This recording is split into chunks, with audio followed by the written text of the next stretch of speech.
Good afternoon, everybody, and welcome to this workshop. I am Alberto Dellacasa Bellingegni, and I am a research engineer at Inail Prosthetic Center, Centro Protesi di Vigorso di Burgo, nearby Bologna, Italy.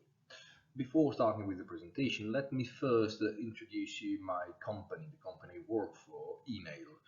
Inail is the Italian National Institute for the Insurance Against Work-Related Injuries, and because of its mission, every year it promotes and carries out numerous research activities in the clinical, rehabilitative and prosthetic field, aimed to develop innovative medical devices for the functional recovery of injured people and the improvement of their quality of life. Just, uh, just for giving you an order of magnitude, thanks to Inali influence and ramification all over the Italian territory, every year about 10,000 patients converge to the prosthetic center and accesses to its services, creating one of the biggest pool of people with disabilities for who and with who do research.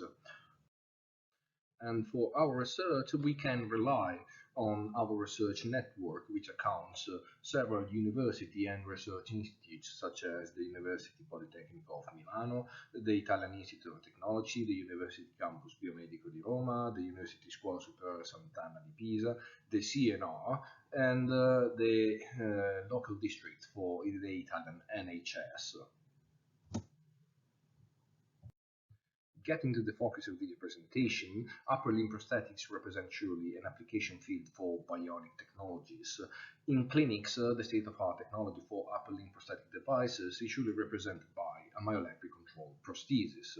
According to this paradigm, 1 degree of freedom per time is actuated by applying a simple threshold method or a proportional amplitude method on surface electromagnetic signals recorded from antagonistic muscles that are muscles that can be contracted in a separated way, such as the flexor or the extensor of the wrist, as shown in the video in the center of these slides. As you can see, the opening and the closing of the hand is controlled by contracting alternatively the two muscles on which are placed two electromagnetic sensors.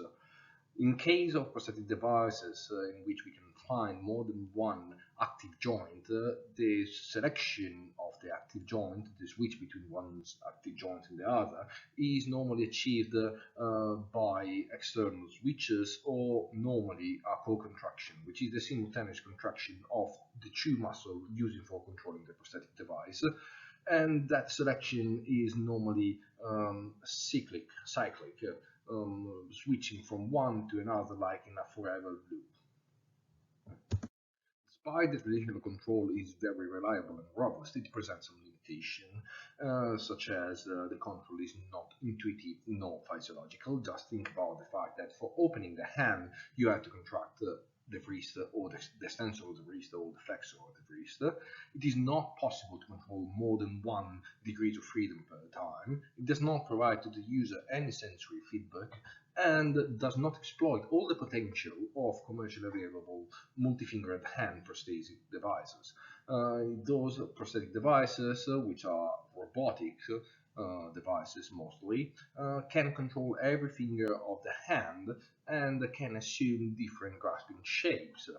Under the point of view of the traditional control, each one of these controlling shapes, of these grasping shapes, has to be seen as an active joint. So the switch between different grasping shapes has to be achieved by using the external switch or the co-contraction as to switch from hand to wrist, increasing even more the complexity of the usability of the device, of this prosthetic device.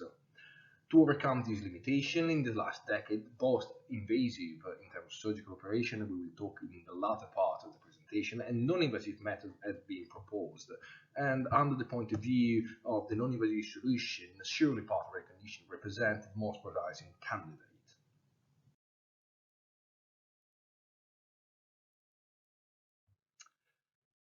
According to the pattern recognition paradigm, by exploiting not just two SMG sensors but an array of them placed on the muscle that surround the forearm, it is possible to apply artificial intelligence algorithms and machine learning in order to decode user's will and consequently actuate a prosthetic device, as shown in the video in the left corner.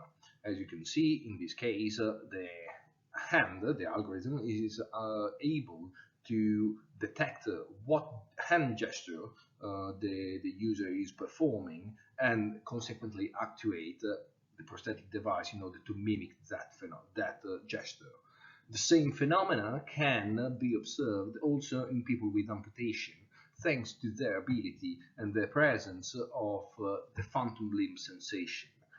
Indeed, being able to control these phantom limb, we can observe on the residual muscle of the stump contraction which are extremely similar to the one we would observe in presence of the real arm or limb. And as you can see in this video, this is a real user using this kind of device, prosthetic device, in which he is controlling the opening and the closing of, in this case, a 3-digit hand gesture by exploiting these pattern recognition algorithms. At the moment, we are researching on this algorithm in order to apply them not just to the hand district, but also to other anatomical areas such as the elbow, the wrist, or even the shoulder of a prosthetic device. It is important to note that these kind of algorithms are not strictly constrained by the use of electromyographic signals, but actually, on the contrary, any kind of information provided by any type of sensor can be used as input to this algorithm in order to enhance the robustness and the reliability of these algorithms. For this reason, a new hypersensorized experimental prosthesis is being designed, and we will provide it with different types of sensors such as IMUs, gyroscope, inertial sensors, temperature sensors, even cameras, and an high density SMG sensor. This is done in order to achieve a big amount of data with which perform a data fusion and create a stronger algorithm in order to detect users' will. Talking about invasive techniques, a solution that is potentially able to allow direct simultaneous control of different degrees of freedom is the TMR. TMR, which stands for target muscular innervation, is a surgical technique by which a spare muscle of an amputee is denervated and reinnervated with residual nerves of the amputated limb, allowing a space division of the muscular signal used to control the different joint of a prosthetic device. And because of that, in 2018, Il performed his first study on TMR, getting it in the very restricted list of research institutes that have performed it, at least at Italian level. For this project, a subject has been recruited, and exploiting the surgery department of our partner, University Campus Biomedico di Roma, the TMR was performed on 5 active control sites. Then was necessary to wait 8 months for recovery, and the patient after that was reserved 4 extra months for testing that everything went as it meant to be. Due to the long recovery time from the surgery, in the meantime, the Sensibilia++ has been designed. Sensibilia++ is a fully prosthetic active arm, shoulder, elbow, wrist, and hand, specifically designed to be used by people that receive the TMR surgical treatment.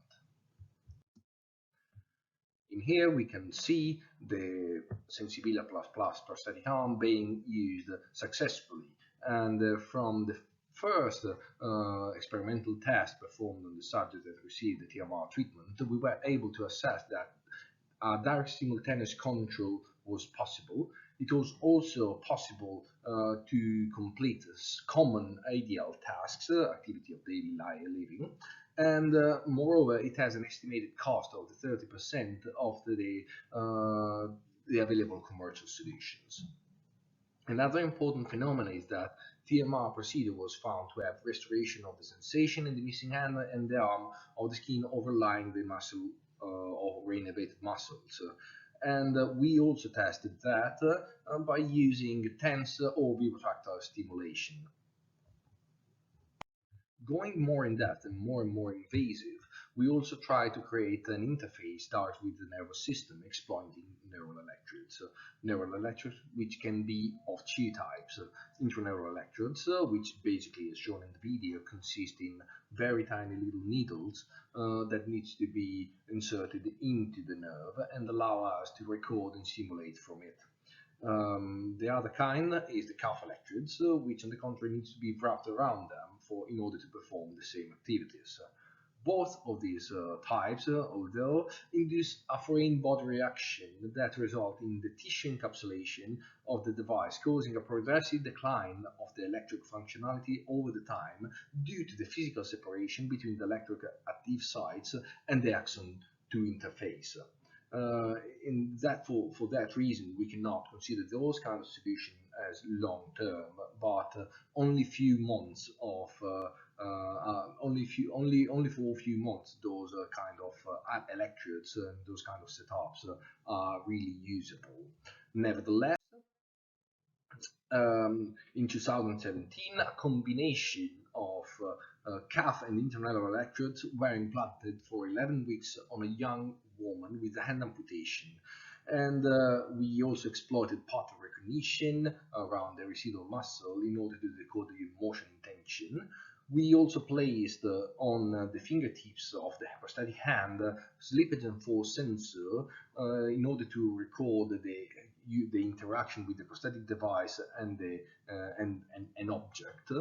And exploiting some algorithm, we were able to stimulate closing the feedback within the user, between the prosthetics and the user, to stimulate the nerves and giving back a natural touch feeling sensation, which was extremely interesting.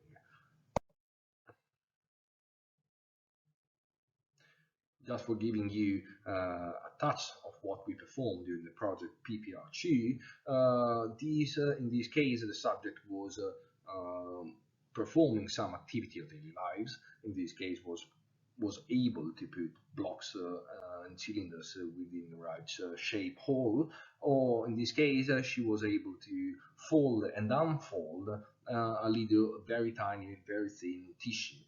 This was performed using both the pattern recognition system for decoding the motion intention and the sensor visible on the fingertips of the prosthetic hand were used to give back a sensory feedback to the user. Here I conclude my presentation. If there are any questions, please contact me to my personal email or at vigorso-comunicazione@inail.it. Thank you again for the attention, and I hope you enjoyed it. See you very soon.